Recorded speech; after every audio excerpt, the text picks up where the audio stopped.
नमस्कार, नियोजन competition cracker channel में आपका स्वागत है। देखते हैं आज की महत्वपूर्ण खबरें। बल नहीं विकास से बहाल होगा पीओके, राजनाथ। रुड़की में चाकू से गोदकर युवक की निर्मम हत्या। बेंगलुरु, प्रज्वल रेवन्ना के खिलाफ ब्लू कॉर्नर नोटिस जारी। नई दिल्ली, स्कूलों में एसी खर्च अभिभावकों को उठाना होगा, दिल्ली हाई कोर्ट। देहरादून, खेतों में आग लगाने पर लगी रोक। पौड़ी में जंगल की आग से झुलसी महिला ने दम तोड़ा। देहरादून, चार धाम कपाट खुलते वक्त मंदिरों में हेलीकॉप्टर से होगी पुष्प वर्षा। नई दिल्ली, नेट पीजी परीक्षा के पैटर्न में बदलाव। पहलवान बजरंग पूनिया डोप सैंपल न देने पर निलंबित। देहरादून, एस्कॉन इंडिया के चेयरमैन गोस्वामी का दून में निधन। राज्य में गेहूं की कटाई के बाद खेतों में बचे अवशिष्ट खरपतवार आदि को जलाने पर रोक लगा दी गई है। यह रोक 7 दिन तक प्रभावी रहेगी। रविवार को मुख्यमंत्री पुष्कर सिंह धामी ने मुख्य सचिव को इस बाबत कार्रवाई के निर्देश दिए हैं। प्रदेश में वनाग्नि को देखते हुए निर्णय लिया गया है। गेहूं की कटाई के बाद खेत में बचे हुए ठूठों को जलाने के लिए कई स्थानों पर आग लगाई जाती है। मुख्यमंत्री ने रविवार को दिल्ली से अधिकारियों के साथ वनाग्नि की स्थिति और नियंत्रण की कार्रवाई की समीक्षा की। उन्होंने मुख्य सचिव को कहा कि वे सभी डीएम को एक सप्ताह तक वनाग्नि और उससे नियंत्रित कार्यों को स्वयं निगरानी करने के निर्देश जारी करें। मुख्यमंत्री ने खेतों में बचे अवशिष्ट खरपतवार आदि जलाने पर प्रतिबंध लगाने के साथ ही शहरी निकायों को भी वन व वनों के आसपास ठोस कूड़े के जलाने पर पाबंदी लगाने को कहा है। इस प्रकार कूड़ा जलाने से वनों में आग फैलने का खतरा बढ़ जाता है। चारधाम यात्रा, उत्तराखंड के चार धामों में कपाट खुलने के अवसर पर हेलीकॉप्टर से पुष्प वर्षा की जाएगी। मुख्यमंत्री पुष्कर सिंह धामी ने रविवार को घोषणा की केदारनाथ, यमुनोत्री और गंगोत्री मंदिरों के कपाट 10 मई को खुलने जा रहे हैं, जबकि बद्रीनाथ धाम के कपाट 12 मई को खुलेंगे। मुख्यमंत्री ने कहा कि दिल्ली स्थित उत्तराखंड सेवा सदन से बाबा केदारनाथ डोली यात्रा के साथ चलने वाली मुख्य सेवक के भंडारा कार्यक्रम के 300 सेवादारों की टीम को वर्चुअल माध्यम से हरी झंडी दिखाकर रवाना किया गया। यह कार्यक्रम देहरादून में मुख्यमंत्री आवास के मुख्य सेवक सदन में किया गया था। दिल्ली से वर्चुअल रूप से शामिल हुए मुख्यमंत्री ने कहा कि 10 मई से उत्तराखंड की चारधाम यात्रा शुरू होने वाली है। यह राज्य के लिए उत्सव का वातावरण तैयार करती है। चारधाम यात्रा सुगम और सुरक्षित रखने के लिए तैयारियों को अंतिम रूप दे दिया गया है। पेयजल, परिवहन, विद्युत, स्वास्थ्य, आपदा प्रबंधन, पुलिस, यातायात, लोक निर्माण आदि विभागों की तैयारी की समीक्षा करते हुए अहम निर्देश दिए गए हैं। अधिकारियों को सख्त निर्देश दिए गए हैं कि 10 मई से पहले सभी यात्री तैयारियों को हर हाल में पूरा कर लिया जाए। श्रद्धालु उत्तराखंड से अच्छा संदेश लेकर जाने चाहिए। उत्तराखंड में बढ़ती गर्मी को देखते हुए सभी अस्पतालों के अलर्ट। देहरादून में ट्रेजरी से भुगतान के विरोधियों के खिलाफ कर्मचारी लामबंद। एनएमसी ने मेडिकल कॉलेजों में कर्मियों पर लताड़ा। देहरादून, अशासकीय शिक्षकों ने मांगा वित्तहीन सेवाओं का लाभ।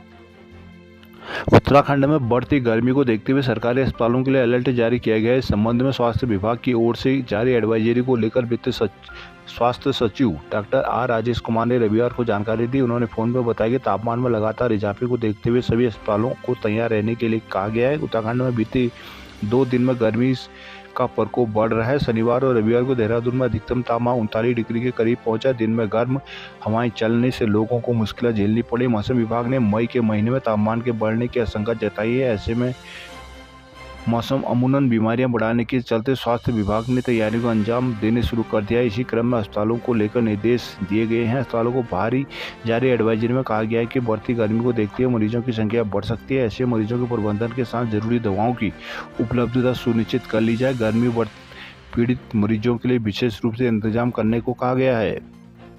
गैरसैंण, शादी की रस्म छोड़ पहले जंगल की आग बुझाई।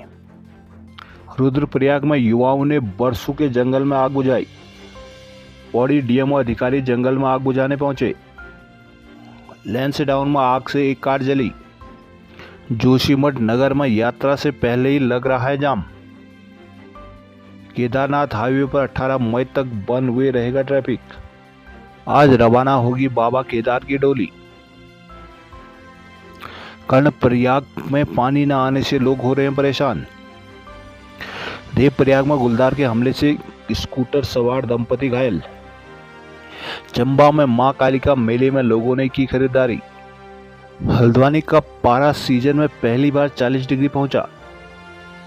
तेज धूप और पश्चिमी हवाएं चलने से रविवार को हल्द्वानी में पारा सुबह से ही पड़ने लगा था। दोपहर में इस सीजन में पहली बार तापमान 40 डिग्री दर्ज किया गया। अगले 2 दिन तक तापमान में बढ़ोतरी होने की संभावना है। 8 मई के बाद बारिश होने से मौसम विभाग ने तापमान में गिरावट की संभावना जताई है। मई की शुरुआत में सूरज ने अपने तेवर दिखाना शुरू कर दिया। रविवार को सुबह से ही तेज धूप निकलने से मौसम में गर्मी थी। पंतनगर विश्वविद्यालय के मौसम वैज्ञानिक डॉक्टर आर.के. सिंह ने बताया कि सीजन में पहली बार हल्द्वानी का तापमान 40 डिग्री तक पहुंचा है। रविवार को न्यूनतम तापमान 20.4 डिग्री दर्ज किया गया। सुबह 5 बजे हल्द्वानी का तापमान 20 डिग्री रिकॉर्ड किया गया था। इसके बाद लगातार धूप में तपिश बढ़ती गई। सुबह 9 बजे हल्द्वानी शहर का तापमान 32 डिग्री पहुंच गया था। दिन चढ़ने के साथ साथ तपिश भी बढ़ती गई। सुबह 11:30 बजे से गर्म हवाएं परेशान करने लगी थी। दोपहर 12 बजे तापमान 38 डिग्री था, जो 2 बजे 40 डिग्री तक पहुंच गया। शनिवार को हल्द्वानी का तापमान 29.5 डिग्री दर्ज किया गया था। नैनीताल में उमड़े सैलानी कैंची धाम रहा जाम। बागेश्वर में आग से ट्रक और पिथौरागढ़ में स्कूटी खाक।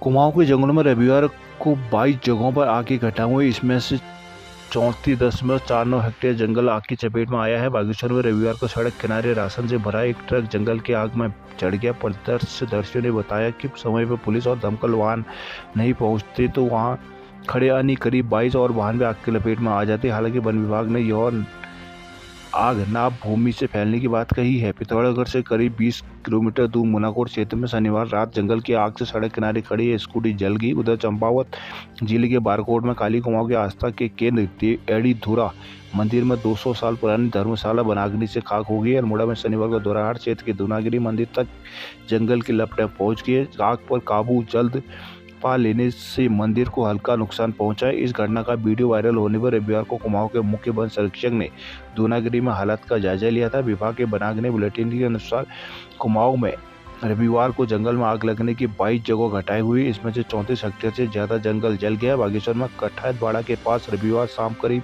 4 बजे जंगल की आग सड़क किनारे खड़े वाहनों तक पहुंच गई। इस घटना में परचून की दुकान चलाने वाले पंकज भट्ट का खड़ा ट्रक आग की चपेट में आकर पूरी तरह से जल गया। वाहन स्वामी का दावा है कि ट्रक में राशन का सामान लदा था, जो ट्रक समेत आग की भेंट चढ़ गया। पुलिस और दमकल कर्मियों ने खड़े अन्य वाहनों को किसी तरह धकेल कर बचा लिया। अन्यथा करीब 22 अन्य वाहन भी आग की चपेट में आते। अग्निशमन अधिकारी गोपाल रावत के नेतृत्व में पुलिस पहुंची टीम ने आग पर काबू पाया। चंपावत के गांव में अब जल निगम बांटेगा पानी। पिथौरागढ़ में जल संकट पर वरिष्ठ नागरिक भड़के। पिथौरागढ़ स्पोर्ट कॉलेज में प्रवेश को दिखाया दम। घूजी में हेली से आदि कैला दर्शन का विरोध। सल्ट में कार से बरामद किया 61 किलो गांजा। अल्मोड़ा बिजली चोरी करते पकड़े गए 16 लोगों पर 3.44 लाख जुर्माना। द्वाराहाट के दूनागिरी मंदिर तक पहुंची जंगल की आग। अल्मोड़ा द्वाराहाट दनिया में भी धधके जंगल। नारंगमता गुरुद्वारा प्रबंध कमेटी की बैठक पर 2 गुट आमने सामने। रुद्रपुर क्रमसन वार्ड स्कूल रुद्रपुर में अंतर्राष्ट्रीय पाठ्यक्रम शुरू। नारंगमता गुरुद्वारा प्रबंधन कमेटी के डायरेक्टरों में रविवार को जमकर हंगामा हुआ। एक पक्षीय सदस्य ने अध्यक्ष हरवंश सिंह चुक का इस्तीफा स्वीकार करते हुए जोगिंदर सिंह संधू को नया अध्यक्ष चुन लिया है, जिसमें 11 निर्वाचित डायरेक्टर व 1 मनोनीत डायरेक्टर के हस्ताक्षर है। जबकि दूसरे पक्ष के 15 डायरेक्टरों ने बैठक को अवैध बताते हुए अध्यक्ष डॉक्टर चुग ने अपना इस्तीफा वापस ले लिया, तो बैठक का कोई औचित्य नहीं रह गया। आरोप लगाया गया कि चुग समर्थक 15 सदस्यों को जांच के नाम पर रोका गया था। इस दौरान भारी हंगामा होता रहा। गुरुद्वारा प्रबंध कमेटी के अध्यक्ष डॉक्टर हरवंश सिंह चुग ने 16 अप्रैल को अपने पद से इस्तीफा दे दिया था। 2 मई को डॉक्टर चुग ने इस्तीफा वापस लेने का निर्णय लिया। रविवार सुबह 11:30 बजे हुई बैठक, इसमें SCPC के मनोनीत डायरेक्टर समेत 12 सदस्य शामिल हुए। बैठक में डॉक्टर चुग का इस्तीफा मंजूर करते हुए जोगिंदर सिंह संधू के नाम का प्रस्ताव आने पर उन्हें निर्विरोध अध्यक्ष चुने जाने की घोषणा की गई थी। बैठक की अध्यक्षता कर रहे महासचिव अमरजीत सिंह ने बताया कि कोरम के लिए 9 डायरेक्टर से अधिक होने चाहिए। बैठक में 12 सदस्य मौजूद थे। कहा कि कुछ सदस्य बैठक में निर्धारित समय पर नहीं पहुंचे, इसलिए तय समय के अनुसार कोरम पूरा होने पर बैठक में डॉक्टर चुग का इस्तीफा स्वीकार करना अध्यक्ष चुना गया। यहाँ महासचिव अमरजीत सिंह, बोपाराय सचिव हरभजन सिंह, सुखवंत सिंह, पन्नू, प्रभचरण सिंह, हरभाग सिंह, प्रकाश सिंह, अमरजीत सिंह आदि मौजूद रहे। खटीमा शराब की दुकान खुली, महिलाओं ने लगाया जाम। दिनेशपुर में ट्रक की टक्कर से बाइक सवार दंपति और बेटी की मौत।